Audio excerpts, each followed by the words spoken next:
Hey guys, Sergio from Panic Flip Gaming. It's been a heck of a long time. You guys are probably all wondering what the heck happened to you, man. You used to post all kinds of videos on your channel about visual pinball, and you sort of disappeared, from the galaxy, so to speak. So, no, I'm still here, guys. The channel has gone in a different direction for sure. I recently got into real pinball machines. Well, I would say last year. I own a couple now, as you guys will see shortly. I sold my visual pinball machine. But I am thankful and grateful for those of you that continue to subscribe to the channel and check out the content. And I do get, daily requests still for help on visual pinball, which is very humbling and welcoming. Much like when I started, I asked for a lot of help. And, I don't mind, helping people out at all if I can. So, mind you, I've been away from the hobby for a while now, but I think I can still hold my own. Anyhow, so today I just wanted to take you through, my game room as it currently sits. A couple more changes still to be made, but mostly of what you'll see will be arcade related. Now, as some of you may know, I sold all my arcade machines about 8 years ago or so. I kept only my Street Fighter.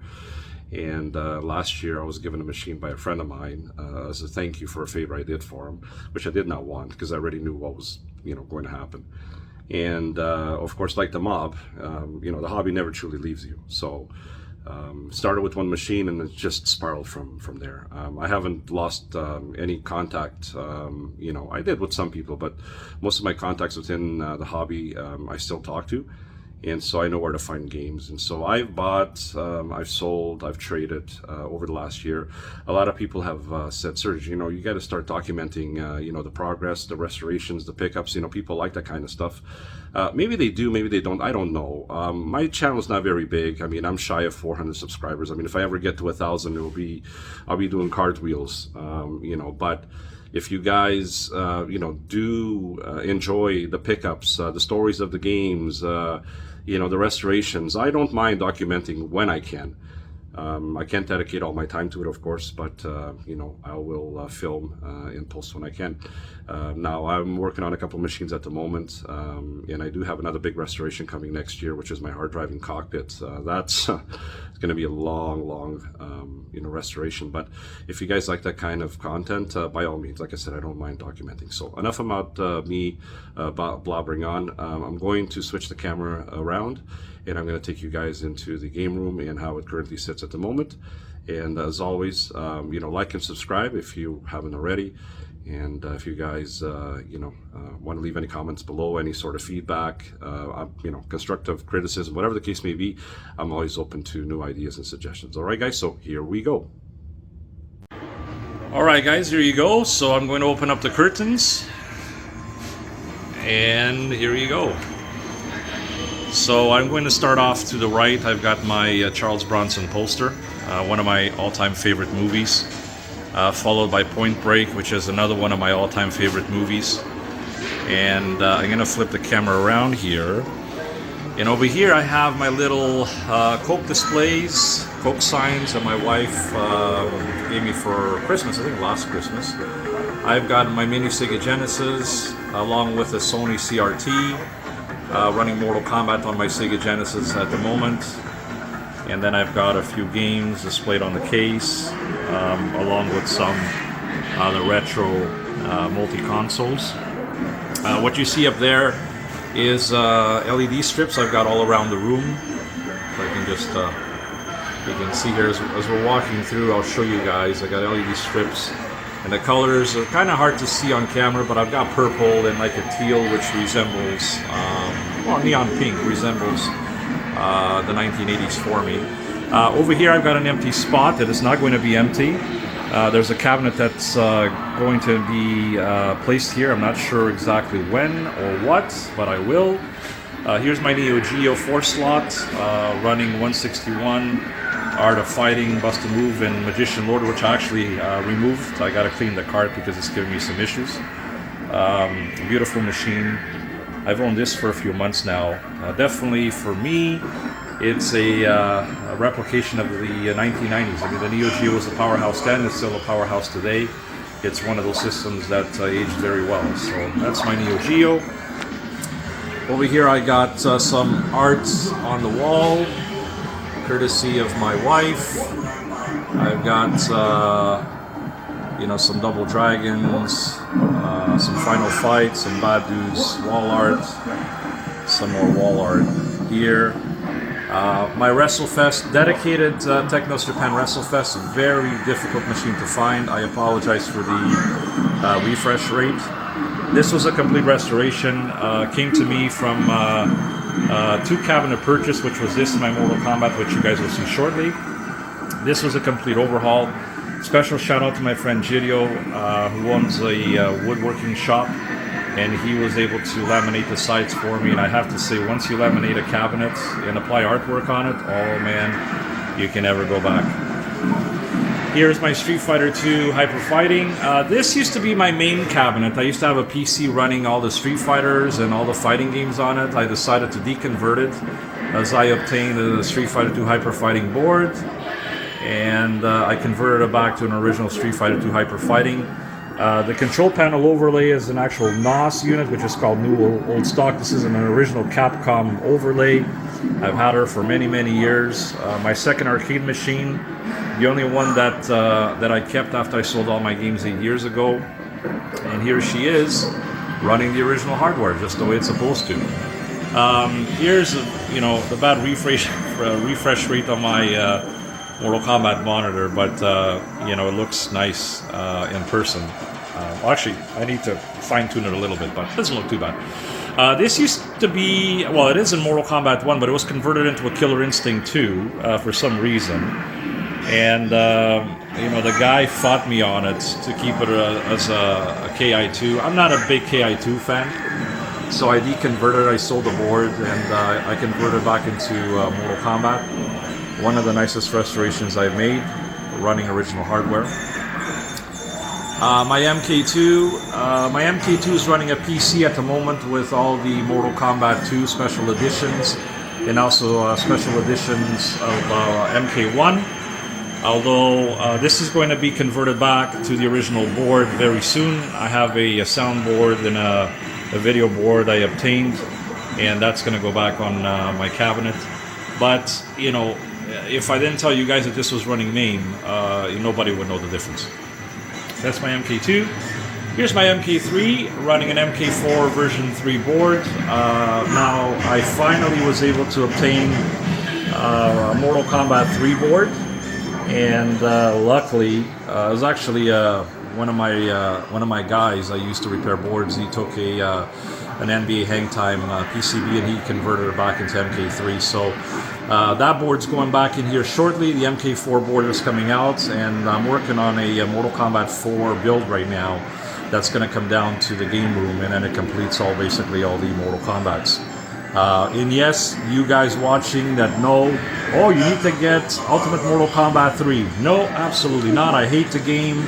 To me, it was the worst Mortal Kombat ever made. I will not get it. MK3 is kind of what I like. So here's my MK3. Killer Instinct, this needs no introduction. Everybody knows KI. This was one of my recent builds as well. Fan favorite, everybody loves it. Best attract mode in all of arcade.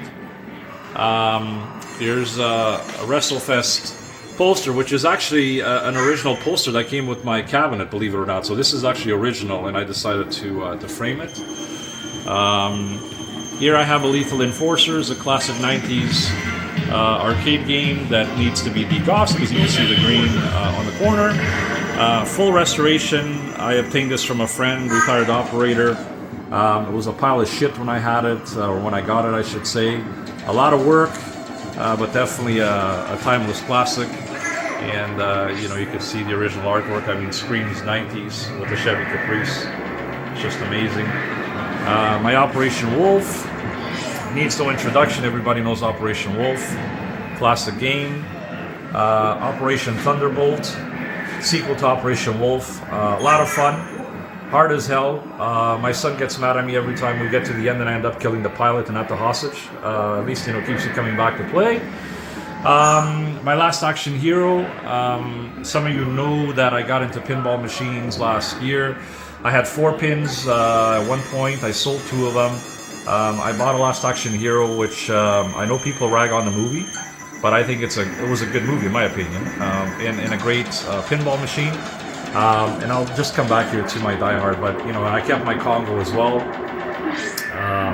These are really the two pins I play the most anyway, and it adds a bit of diversity to the game room, right? I mean, that's kind of the whole theme behind my collection. Like, there's a bit of everything for people: pinball, shooters, fighting games, puzzle games, whatever you want to call it.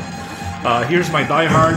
This I also obtained from a friend of mine, or my retired operator friend of mine. This was a complete restoration. I know the marquee is sort of coming off in the corner there, but this was a whole entire complete restoration. The machine was basically left for 20 years in a Quonset barn, sort of forgotten about, and no one really gave it a chance. So I decided to pick it up. I restored it, cleaned it all up, and what I have the original board still, the Die Hard board, which actually works, believe it or not. I had it running. I finished the game with my son a couple times, and I said, you know what? Why not throw a PC in here and put all the the 2D fighters that I enjoy playing, like Double Dragon, Final Fight, that sort of thing, and throw in some Sega games as well. So this is running Thunder Force AC at the moment, which is a Sega Technosoft game. I do have Streets of Rage here. I do have Shinobi. I do have Revenge of Shinobi, Golden Axe, Altered Beast, E-SWAT. I mean, anything you remember playing in the arcade, Sega related, is in this cabinet. So one thing I love about this cabinet is there's a lot of control panel space, and I found that between the two pins is actually a perfect place. Got some more wall art along the sides here, scoreboard, which has to be updated because I haven't played some games in a while. I love this intro.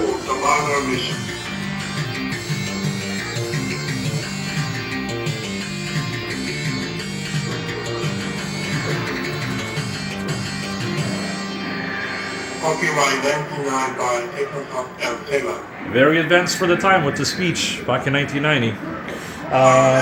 A game room carpet that my wife bought for me for Christmas. Thank you, honey.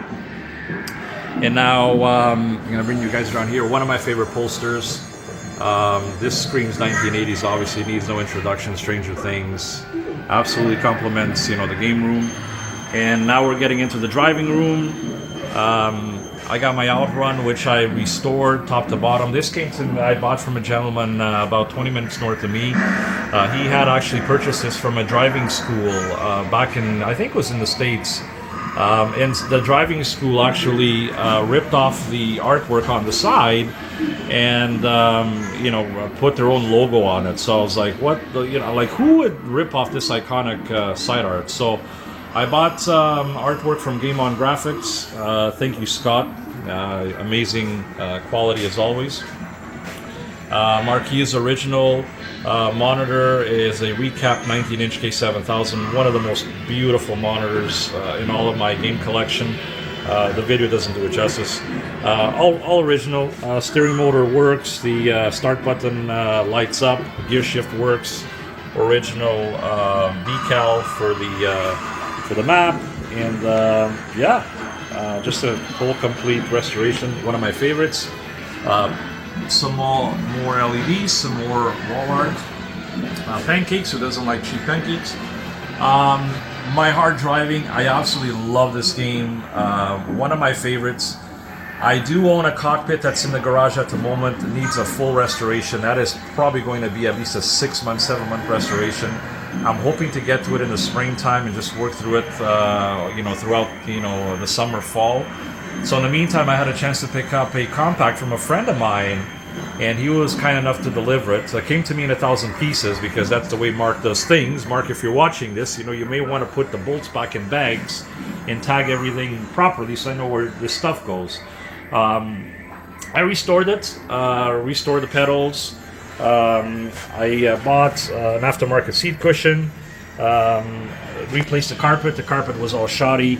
I added some custom carpet, courtesy of Home Hardware, and replaced the board button, which is not the original, but somebody had drilled a bigger hole, so I had to put an 1 1/8" button in here.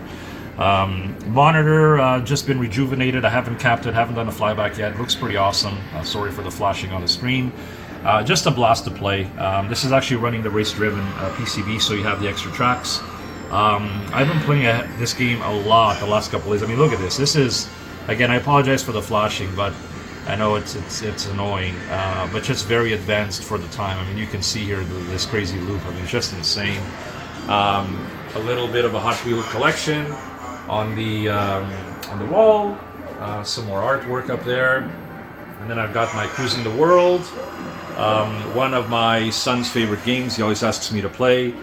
I prefer Cruising USA. It's just a better game overall, in my opinion. It's iconic, and there you go. 1995, only on Nintendo Ultra 64. Yeah, unfortunately, the Nintendo 64 version wasn't the same as the arcade. But thanks anyway, Nintendo. Classic game. I mean, everybody knows Cruising USA. Chase HQ, my all-time favorite 80s arcade game. I love Taito. I'm a huge Taito fan. You guys can see by the Taito games I've owned. This game never gets old. The music, Miami Vice ripoff, 1980s, just a lot of fun. Continental Circuit, oh man, the memories. Man, this game, played so much at Pockets with my friend Bob during my high school years. A game that everybody hates because they can't play it. This game requires a certain amount of finesse on the pedal and steering wheel. And I could finish it with 1/4 even after all these years. So yeah, definitely a fan favorite for me because it's Formula One themed as well. So, and that is an overview of my driving room. Some more LEDs up here. And just doing a spin around shot here, and that is it, guys. This is my game room. All started last year. In a year and a half, there's been a lot of hard work accomplished here to get it to where it sits now. And yeah. Anyway, guys, listen. Thank you very much for watching. Thank you for continuing to support the channel. And as always, happy gaming.